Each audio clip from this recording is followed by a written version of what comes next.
Assalamualaikum warahmatullahi wabarakatuh. Jadi materi kedua ini judulnya adalah probabilitas dan distribusi probabilitas.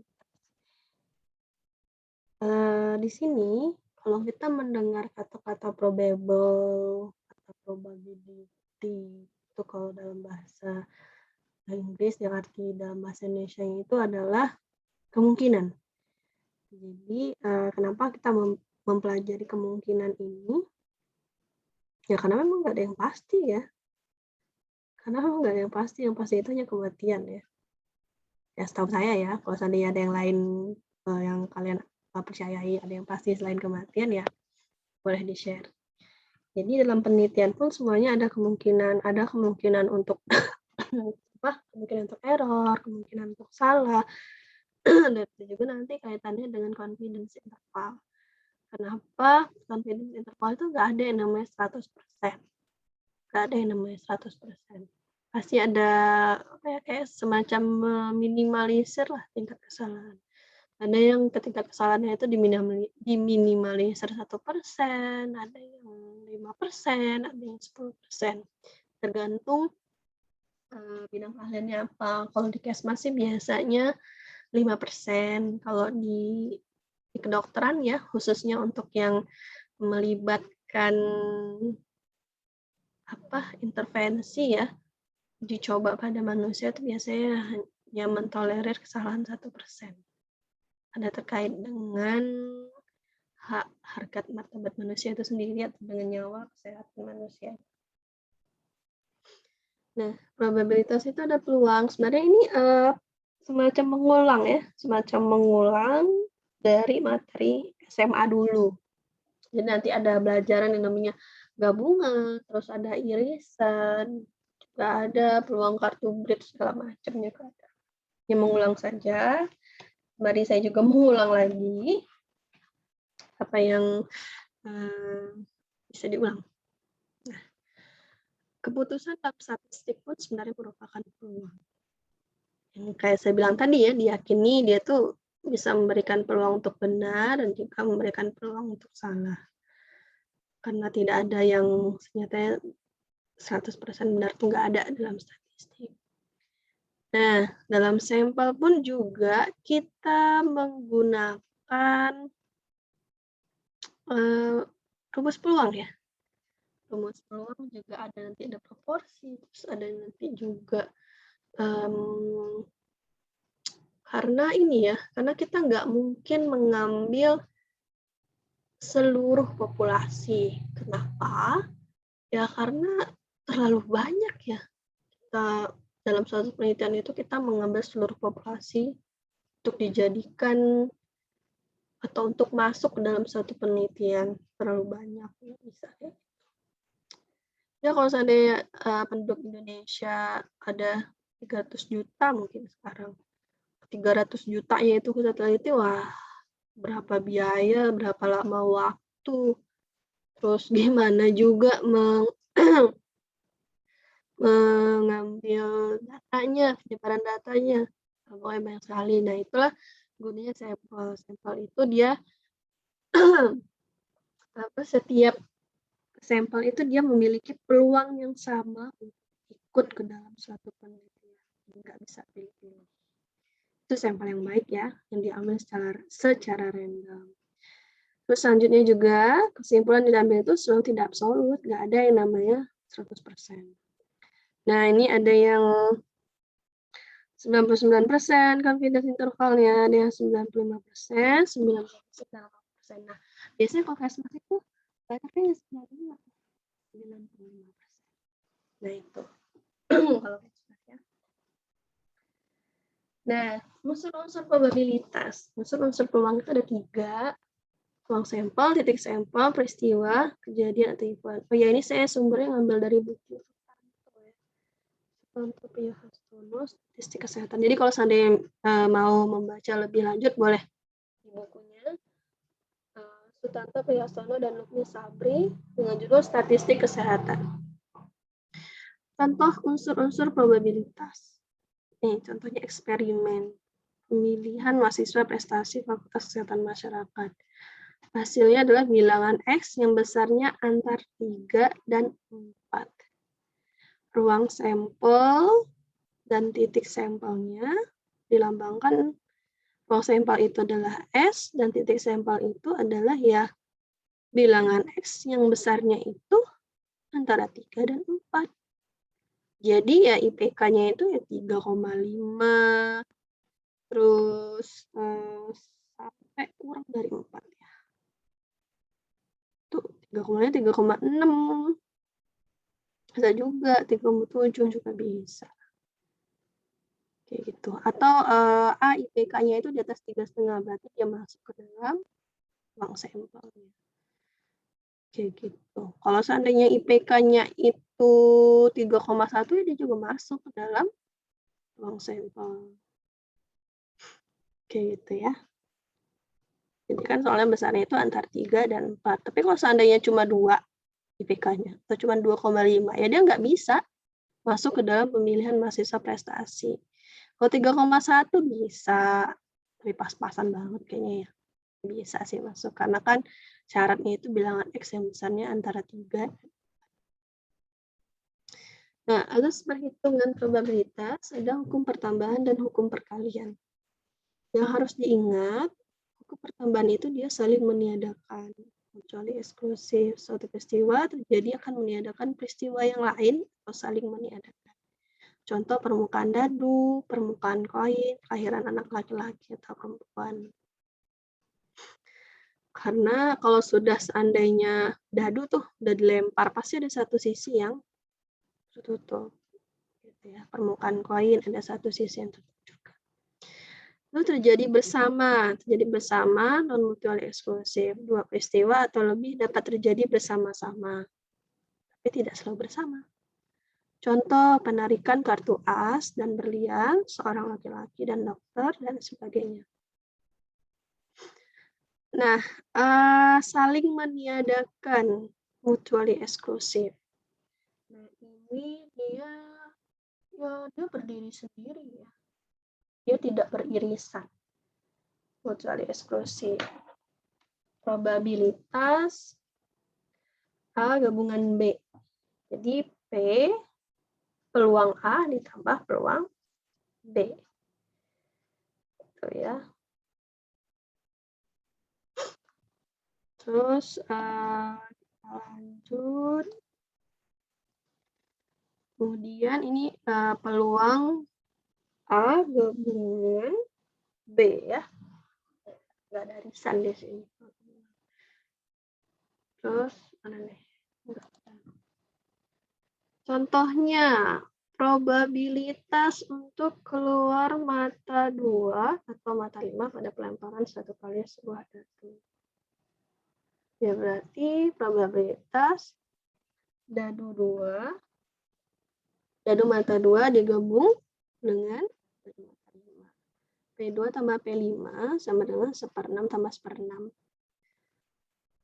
Ya, ini adalah 2/6 gabungan ya. Mutually eksklusif. Ya kan? Mutually eksklusif, dia gabungan, nggak ada irisan di sini.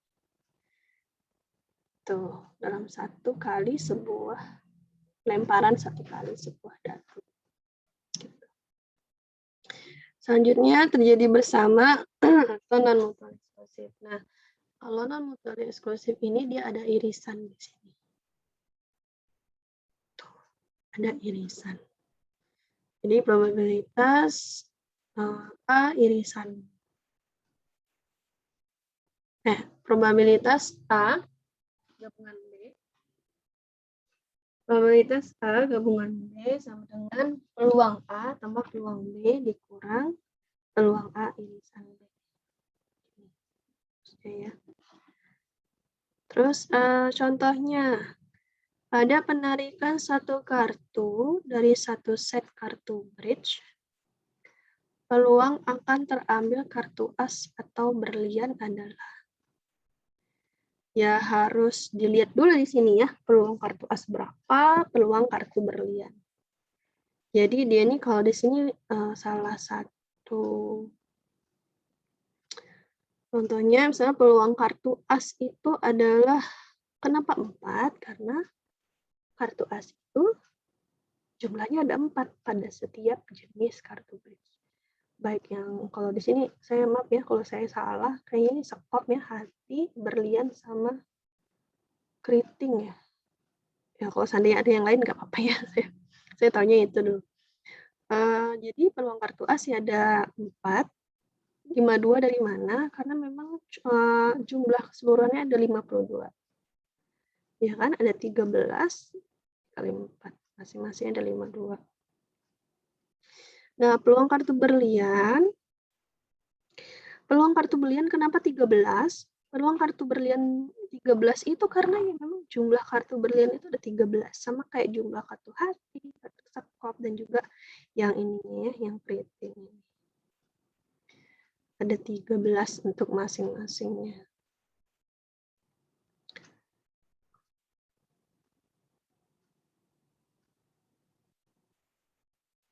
Nah, di dalam peluang itu ada sebuah kartu as dan berlian. Jadi nanti ini adanya irisan ya, peluang irisan as dan berlian. Itu 1/52. Ya kan? Karena dia pengen lihat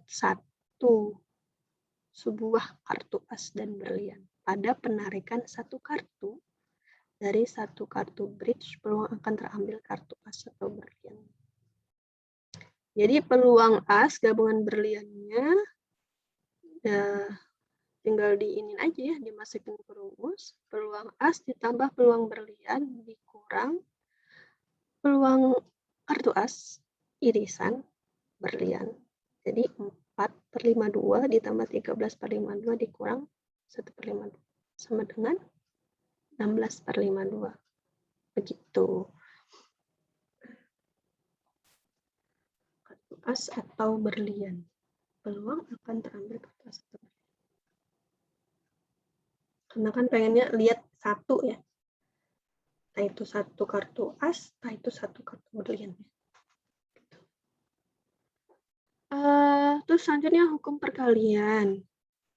Yang harus diingat adalah ada 2, yaitu independent dan conditional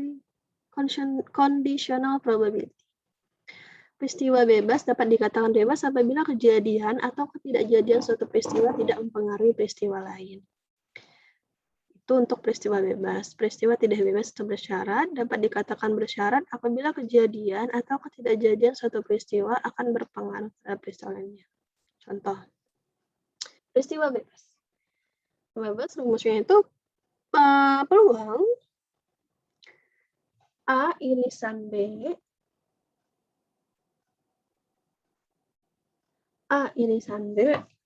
sama dengan peluang A dikali peluang B. Contohnya, sebuah dadu dan sebuah koin dilambungkan bersama-sama. Peluang keluarnya hasil lambungan berupa sisi angka pada koin dan sisi 3 pada dadu adalah ini pada satu kali lambungan ya.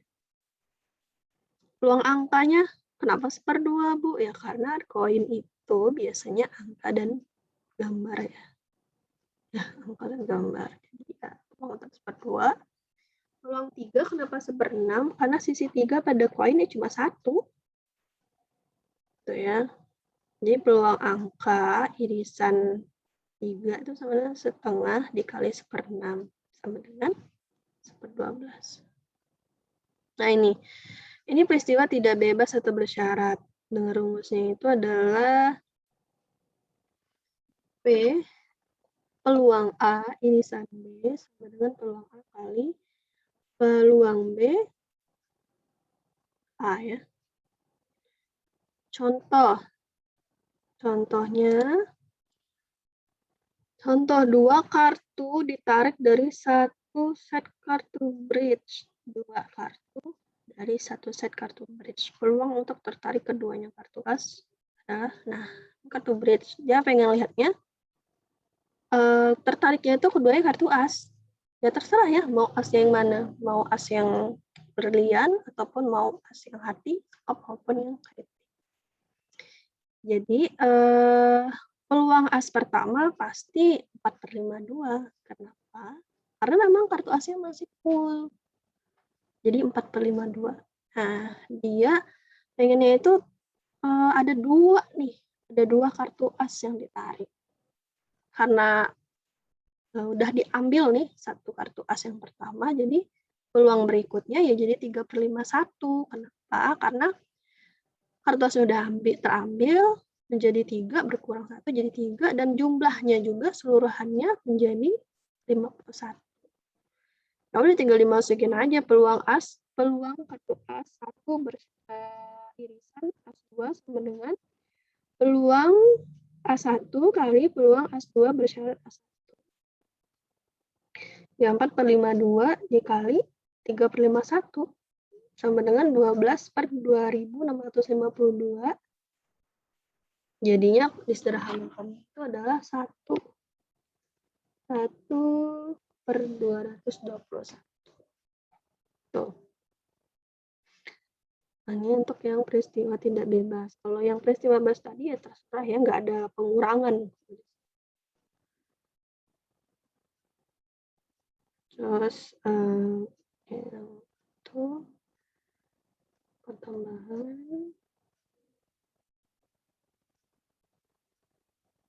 terus perkalian.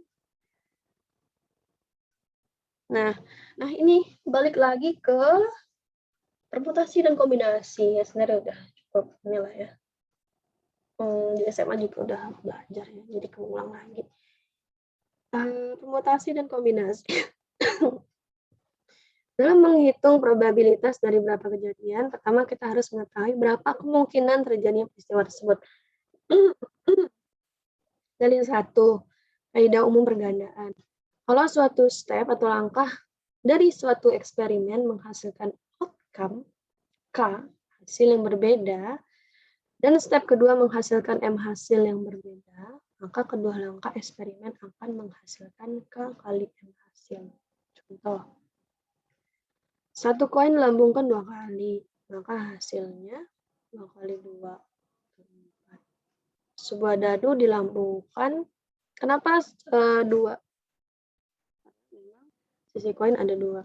Sebuah dadu dilambungkan 3 kali, maka hasil urang sampelnya adalah 6 kali 6 kali 6. Kenapa 6? Karena dia jumlah sisi dadu ada 6. Kartu bridge dimainkan sebanyak 2 kali, maka hasil urang sampelnya adalah yang 5. Gitu ya. Ini permutasi dan kombinasi. Lalu 2, permutasi itu dia urutannya dipentingkan. Ini jadinya N, rumusnya itu sama ya, masih sama. Seperti yang saya dulu juga masih sama ya, SMA. Tapi kalau seandainya berbeda boleh di-share ya, di kolom komen di YouTube ini. Soalnya bakal saya share di YouTube ini ya. Boleh lihat di YouTube saya nanti. N permutasi R sama dengan N faktorial dibagi N dikurang R dalam kurung faktorial. P itu adalah jumlah permutasi, urutannya dipentingkan, N banyaknya objek, R jumlah anggota pasangannya, tanda seru itu artinya faktorial. Faktorial ya sama ya, 3 faktorial sama dengan 3 kali 2 kali 1. Kalau 0 faktorial sama dengan 1, 1 faktorial juga sama dengan 1. Contoh, ada 3 cara yang efektif untuk pengobatan pasien kanker ya, yakni bedah, radiasi, dan kemoterapi yang masing-masing diberi inisial B, R, dan K. Ada berapa carakah dapat diobati seseorang yang menderita kanker kalau kepada masing-masing pasien hanya 2 macam terapi yang diberikan. Berarti karena dia memang ada 3 cara dan 2 macam terapi yang bisa diberikan, berarti ya kalau kita lihat tadi ya, 3 itu apa? 3 itu banyaknya objek. Banyaknya objek itu adalah cara ini. Ada bedah, ada radiasi, dan ada kemoterapi. Nah, jumlah anggota pasangan. Jumlah anggota pasangan ini contohnya. Masih hanya 2 macam terapi yang diberikan. Jadi tinggal masih 3 permutasi 2 sama dengan 3 faktorial dibagi dalam kurung 3 kurang 2 dalam kurung faktorial. Jadi jawabannya adalah 6. Terus jumlah cara yang dapat dilaksanakan adalah BR, BK, RB, RK, KB, dan KR. Nah, kalau di permutasi ini adalah urutannya dipentingkan. Dia bisa bedah dulu, baru radiasi, terus bedah kemoterapi, terus radiasi dulu, baru bedah, terus radiasi, kemoterapi, bedah, terus kemoterapi, radiasi. Nah, sebenarnya ya, kalau di permutasi bedanya nanti dengan kombinasi itu adalah sebenarnya udah dibilang tadi, permutasi itu dia mementingkan urutan. Kalau poinnya, jumlahnya tetap aja sama ya. Misalnya kayak bedah radiasi, dia sama-sama mendapatkan treatment, sama-sama mendapatkan pengobatan bedah dan radiasi. Tapi ya cuma duluan aja. Yang satu duluan bedahnya baru radiasi, yang satu duluan radiasinya baru bedah. Jadi bakal ditemuin juga nih sama-sama bedah kemoterapi, ini sama-sama kemoterapi bedah, tapi ya siapa duluan aja, ada yang belum dapetin bedah, ada yang selanjutnya kemoterapi, ada yang kemoterapi dulu baru bedah. Bedanya ya, permutasi ingat urutannya sangat dipentingkan. Meskipun konteksnya atau substansinya itu sama. Nah, kombinasi itu urutannya tidak dipentingkan. Rumusnya agak berbeda, jadi tambah R faktorial di depan. Kalau tadi nggak ada R-nya, kalau yang kombinasi ada. Jadi itu yang harus diingat ya. Beda kombinasi dan permutasi, kombinasi ada R-nya. Di depan, ini. Dalam kurung N, kurang R, dalam kurung faktorial. Sama aja penjelasannya, yaitu jumlah kombinasi, urutannya tidak dipentingkan, N itu banyaknya objek, R itu jumlah anggota pasangan, faktorial tetap sama masih. Contoh, 5 orang digigit ular dan dibawa ke puskesmas. Di puskesmas hanya tersedia 3 dosis anti racun ular. Berapa kemungkinan pasangan yang akan diberikan 3 dosis tersebut? Pasiennya ada A, B, C, D, E. Berapa kemungkinan pasangan yang akan diberikan 3 dosis tersebut? Berarti 5 kombinasi 3 sama dengan 5 faktorial dibagi 3 faktorial dalam kurung 5 kurang 3 faktorial. Jadi bikin aja faktorialnya ya. 5 kali 4 ke 3 kali 2 kali 1, 3 kali 2 kali 1 kali 2 kali 1. 10 ya. Jadi ada 10 kemungkinan pasang yang akan diberikan 3 dosis tersebut. Mereka adalah ABC, ABD, ABE, ACD, ACE, ADE, BCD, BCE, BDE, dan CDE. Nah, inilah orang-orangnya. Ada 1, 2, 3, 4, 5, 6, 7. Dan orangnya ini nggak ada yang kalau kita balik itu sama ya. Jumlahnya berbeda semua karena dia urutannya tidak dipentingkan di sini. Nggak ada yang CBA ada nggak? BCA ada nggak? Nggak ada ya. Gitu.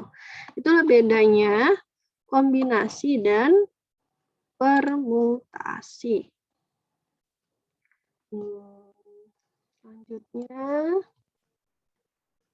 distribusi probabilitas. Distribusi probabilitas ada 3, ada distribusi binomial, distribusi Poisson, dan distribusi normal.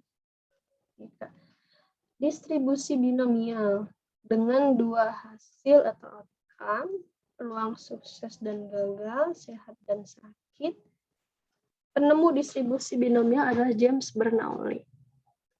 Probabilitas sukses dilambangkan P, probabilitas gagal dilambangkan 1 kurang P atau Q.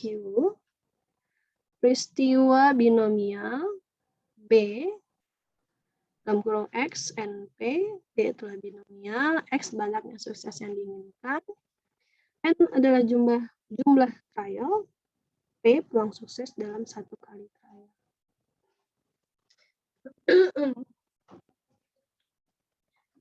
Terus contoh, dadu dilemparkan 5 kali, diharapkan keluar mata dadu. Diharapkan keluar mata 6 2 kali, maka kejadian ini dapat ditulis B XNP, B binomial dalam kurung 2, kenapa 2?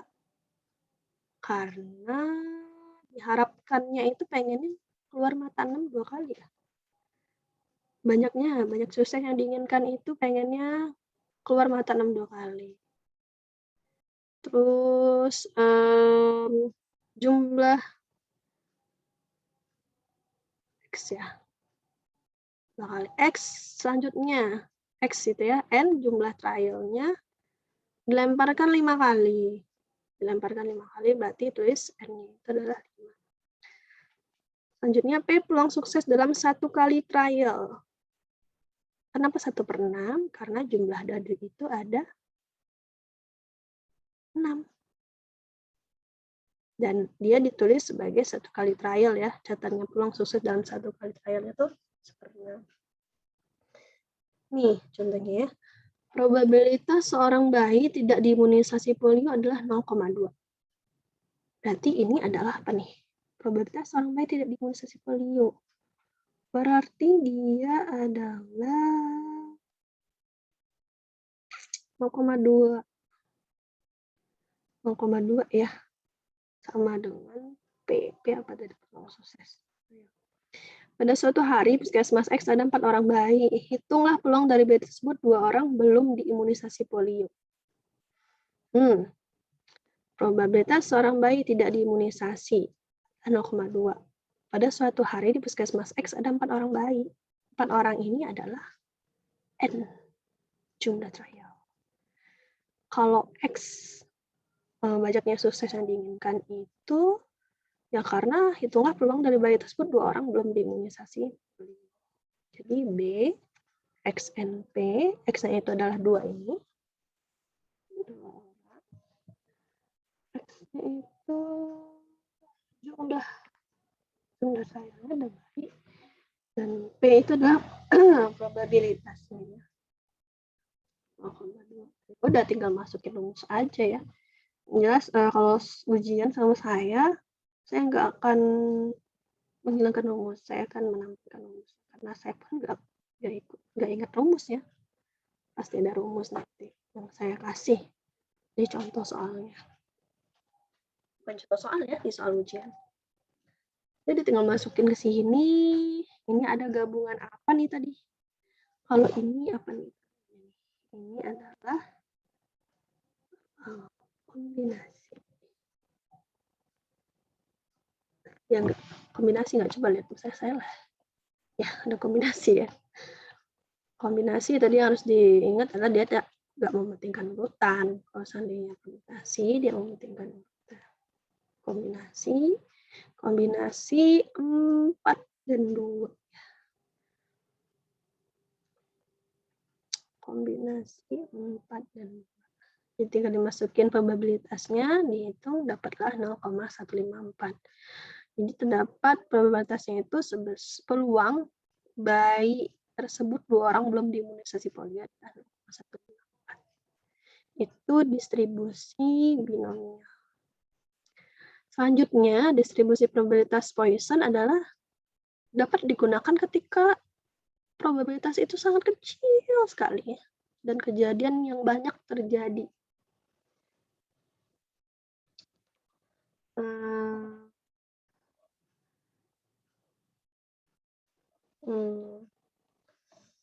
Jadi distribusi Poisson itu untuk probabilitas sangat kecil dan kejadian sangat banyak.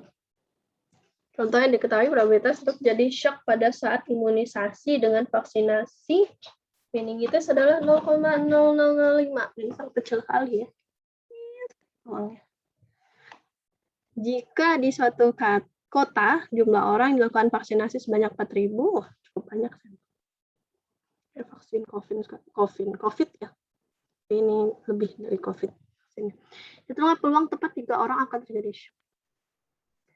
Jadi peluangnya itu adalah rumusnya peluang X sama dengan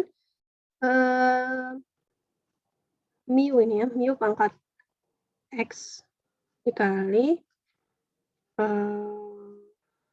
konstanta ya, pangkat minus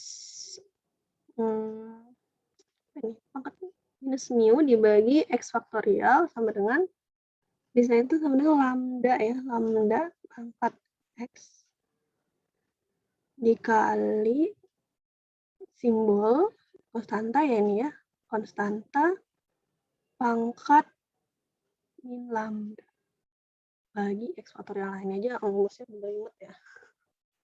Konstantanya itu adalah 2,71828. Jadi ini kurang lebih persamaannya ya. Mu itu sama dengan lambda sama dengan nilai rata-rata sama dengan E dalam kurung X rata-rata. X itu variabel random discrete, E adalah konstanta.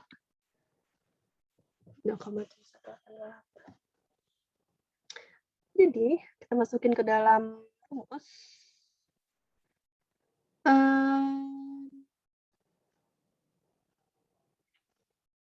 Peluangnya adalah jadinya peluang sama dengan lambda dengan N kali P.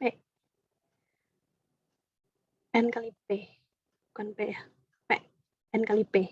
Sama dengan 4.000 dikali 0,0005 sama dengan 2 lambdanya. Ya udah tinggal masukin rumus deh. N kali P dapat dari mana, Bu? Ya, dari rumus ada ya. Mu itu sama dengan lambda sama dengan N kali P. Oke. Mu sama dengan juga lambda sama dengan juga N kali P. N itu adalah kejadian yang banyak terjadi atau jumlahnya, dan P adalah probabilitas. Jadi kalau di sini probabilitasnya ada 0,0005, nah yang jumlahnya itu ada 4.000. Jadi N kali P sama dengan 4.000 kali 0,0005 sama dengan 2. Dan masukin ke rumus, peluang X sama dengan 2 pangkat 3 dikali konstanta tadi berapa? 2,71828 pangkat min 2. Dibagi 3 faktorial. Kenapa 3 faktorial? Karena di sini pengennya peluang tepat 3 orang. Udah deh, tinggal hitung pakai kalkulator. Nggak usah pakai manual ya, hitung aja pakai kalkulator. Kecuali kalau kalian memang cukup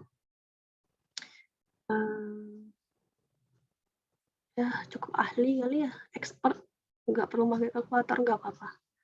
Kalau saya sih kayaknya nggak bisa ya harus pakai kalkulator di sini. Jadi dapatlah peluangnya itu 0,1804. Nah, distribusi normal, bukan guys ya. Jika diketahui suatu variabel berdistribusi normal, kita akan lebih mudah untuk melakukan inferensi seberapa sering suatu kejadian akan terjadi. Ambil kesimpulan ya, berapa sering suatu kejadian itu akan terjadi. Misalnya, serum kolesterol pada level di atas 250 mg akan meningkatkan risiko jantung koroner. Dari batasan ini kita bisa menentukan dengan menambahkan 2 standar deviasi pasien yang harus menerima obat. Rumus eksponensial untuk distribusi normal sama dengan integral X sama dengan 1 dibagi akar 2pi pangkat 2 dikali konstantanya berapa. Nah, untuk mengetahui probabilitas dalam kurva normal umum, nilai yang akan dicari ditransformasikan dulu ke nilai kurva normal standar melalui transformasi Z. Gitu. Ini. Jadi kalau ini sih kita menggunakan kurva ya, nanti menghitungnya. Ini ada kurva, nanti kita pakai ini. Gunainnya. Kalau untuk distribusi normal atau Gauss. Nah, ini contohnya ya. Ini ada di bukunya Sutanto juga. Bisa dilihat. Dari suatu penelitian terhadap 150 orang laki-laki yang berumur 40 sampai dengan 60 tahun. Didapatkan rata-rata kadar kolesterol mereka adalah 215 mg. Dan simpangan baku adalah 45 mg. Hitunglah peluang kita mendapatkan seseorang yang kadar kolesterolnya di atas 250 mg. Berapa peluang? Yang harus kita pahami di sini, kita harus gambar dulu. Tadi kan pakai ini ya, pakai kurva ya. Kita ini maaf ya kalau kurvanya aur-auran. Jadi kita harus gambar kurva dulu. Nah, anggaplah ini kurva ya, walaupun enggak bentuk kurva enggak. Nah, ini kita harus tahu dulu titik tengahnya apa. Titik tengah itu ini. Titik tengahnya. Dilambangkan dengan rata-rata ya. Rata-ratanya itu adalah 215. Yang mau ditanya itu adalah peluang kita mendapatkan seseorang yang kadar kolesterolnya di atas 250. Di atas 250 ya berarti kurang lebih di sini lah ya. Nih. Ini 250 mg. Jadi peluangnya itu yang mau dia tuh di atas 250. Berarti di sini nih. Daerah yang diarsir ini adalah peluangnya. Nih. Ini adalah peluang. Peluang mendapatkan seseorang yang kadar kolesterolnya itu di atas 250 mg. Tuh ya. Nih, jangan diarsir nanti yang dicari. Terus mami dulu. Kalau distribusi normal tuh kayak gini kurang lebih ya. Ini adalah peluangnya. Nah, selanjutnya kita udah gambar nih. Udah gambar. Kita lihat rumusnya ya. Rumusnya itu ditransformasikan ke ini nih. Ada standar deviasinya. Di sini ada standar deviasi kan? Ada ya. Jadi kita masukin ke rumus. Kita hitung dulu nilai Z-nya berapa. X dikurang X bar dibagi standar deviasi atau SD. Oh, tadi berapa? Oh, S aja ya. Atau S. Dengan ini 250 dikurang 215 45. Nah, Z-nya sama dengan berapa tuh dapatnya? Kalau dihitung dari bukunya ada ya 0,76 dapatnya. Kalau dihitung pakai kalkulator juga kurang lebih sih juga 0,76 ya, enggak berbeda kayaknya. 250 dikurang 215. 35 bagi 45. 0,76. 35 dibagi 45.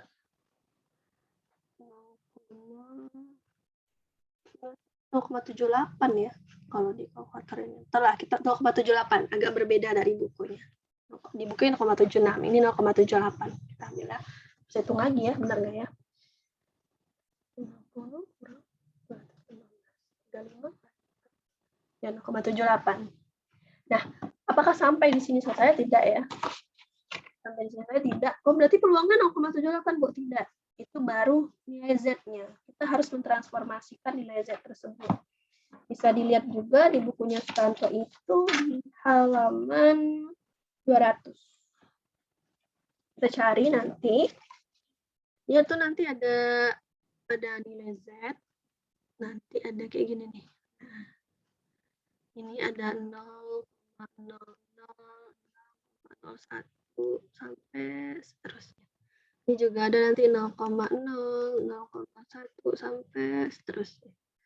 Nah, ini karena 0,7 ya kita cari aja nanti ini. Ada 0,7. Nah, ini 0,7-nya ya. 7. Nah, cari yang mana 0,08. Nah, inilah berarti nilai Z-nya. Kalau di sini sih saya lihat 0,78 itu 0,2823 ya. Jadi ditransformasikan menjadi nilai probabilitasnya itu adalah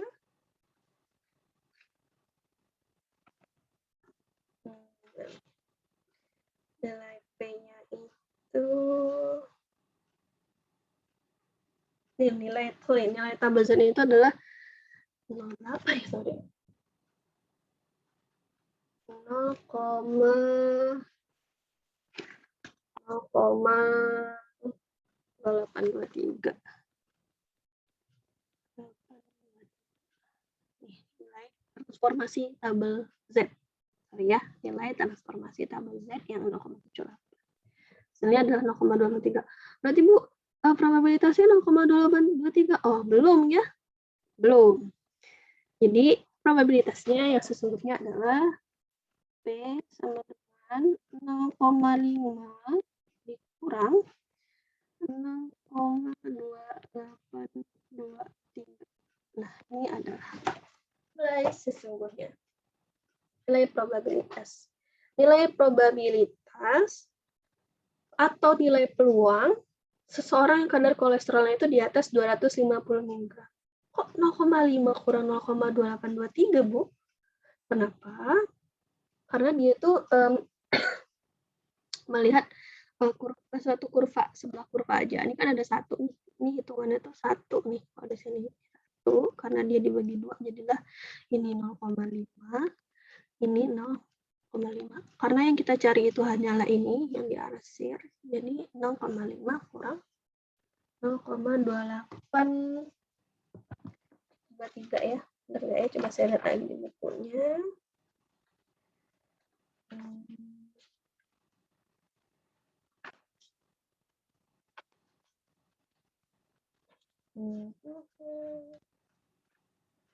Ya.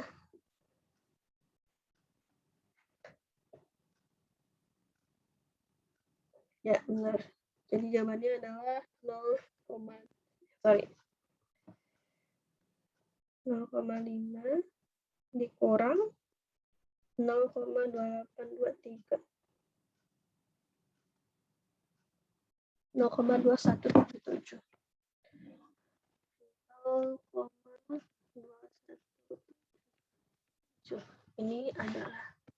Inilah jawaban dari probabilitas untuk yang kadar kolesterolnya di atas 250 mg. Gitu ya. Nah, gimana nanti kalau seandainya ini kita pengen lihat nih peluang seseorang yang kadar kolesterolnya itu di atas 190 mg. Tahu nanti hasilnya minus kan ya, Bu ya? Karena kan rata-ratanya adalah 215. Nggak apa-apa, dia berlaku nilai mutlak ya. Kalau seandainya 190, ya tetap dikurangi 215. Jadi sisanya 25. Tetap 25 dibagi 45. Itulah hasil nilai Z. Nah, terus Z-nya harus ditransformasikan dulu. Begitu. Kalau seandainya ingin mengetahui nih, misalnya 190. 190 itu kan di sini ya.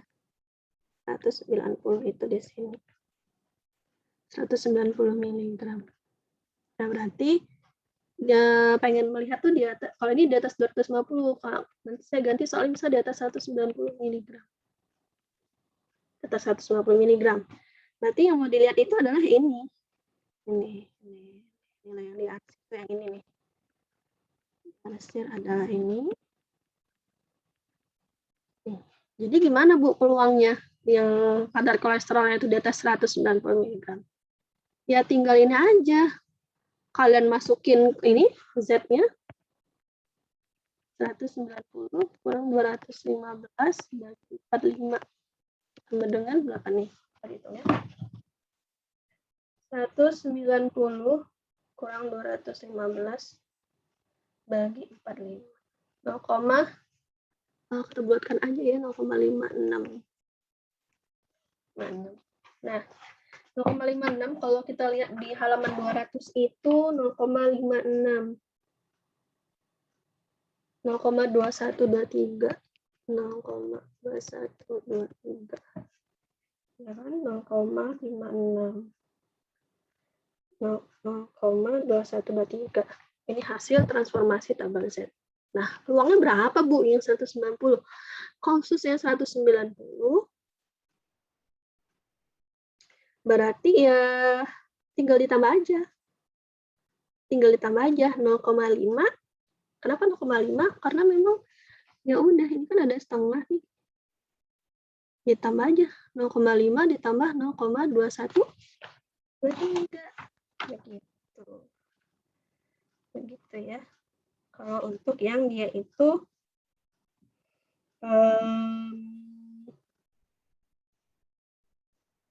yang di atas 190 mg. Jadi berapa? 0,7123 peluangnya.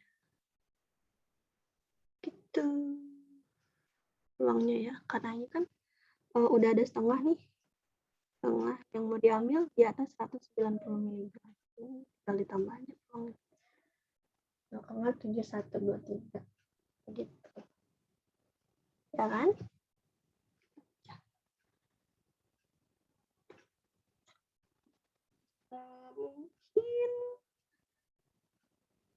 Mungkin demikian ya. Demikian yang dapat saya sampaikan. Dan demikian yang dapat saya sampaikan. Kurang lebihnya saya mohon maaf. Jika ada salah dalam penyampaian materi ini bisa dikoreksi ya. Nggak apa-apa, kita saling koreksi aja. Kalau seandainya saya ada salah, mohon koreksi di kolom komentar di YouTube saya, di akun YouTube. Jadi bisa untuk kemajuan atau perbaikan materi saya di kemudian hari. Yang dapat saya sampaikan, lebih dan kurangnya saya mohon maaf. Terima kasih.